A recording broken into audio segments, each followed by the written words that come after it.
হ্যাঁ, মোটামুটি ভালো বড় হয়। এখন বাজে রাত 12টায় এবং এই সময় আমার এক ভাতিজা আমার কাছে নিয়ে এলো একটি হুতুম পেঁচা, যেটা আহত। গত 2 দিনের টানা বৃষ্টিতে এটা কোনো এক কারণে আহত হয়েছে। তো সেই আহত পাখিটাকে আমার কাছে নিয়ে আসলো, যদি একটু সুস্থ করে তাকে আবার ছেড়ে দিতে পারি। তো রেস্কিউ যেহেতু আমি করি, সেহেতু সবাই জানে যে কোনো পাখি বা বন্য কোনো প্রাণী পেলে সেটা আমার কাছে নিয়ে আসার চেষ্টা করে সবাই। ও একদম নড়াচড়া করছে না, ভয়ে নিশ্চুপ হয়ে আছে, কিন্তু ধরতে গেলে বেশ ভালোই জোরে নখের আঁচড় দিচ্ছে এবং কামড় দিচ্ছে। আর আমি ভালোভাবে দেখনো পাকা ভাঙ্গা ভালোভাবে হাত দিয়ে মানে ওই ধরার করতে মনে হয় ভেঙে গেছে। না না ওটা আগে থাকে আঘাত পাওয়া ওটা মনে ওই আঘাত পাওয়ার জন্য হয়তো বা ঘরের মধ্যে ঢুকছে, এটাও হতে পারে, এটাও হতে পারে। দেখি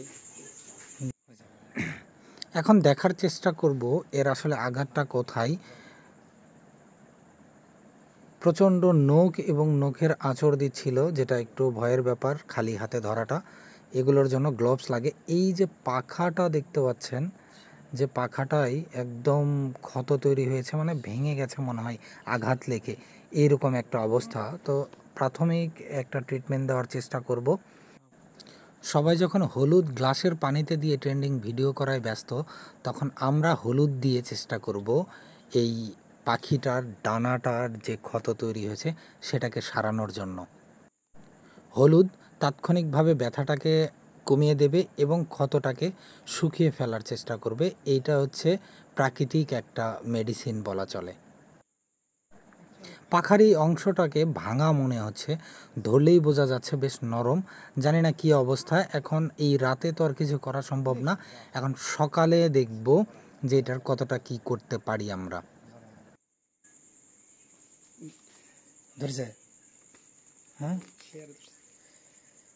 ধরেছে।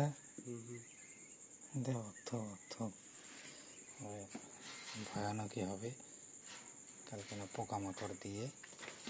তারপর এই পাখাটাই গেছে, পাখাটা পুরা গেছে। চাও নাকি?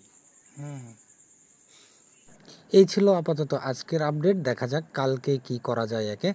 তো দেখা হবে কালকের ভিডিওতে। সবাই ভালো থাকবেন, সুস্থ থাকবেন। আল্লাহ হাফেজ।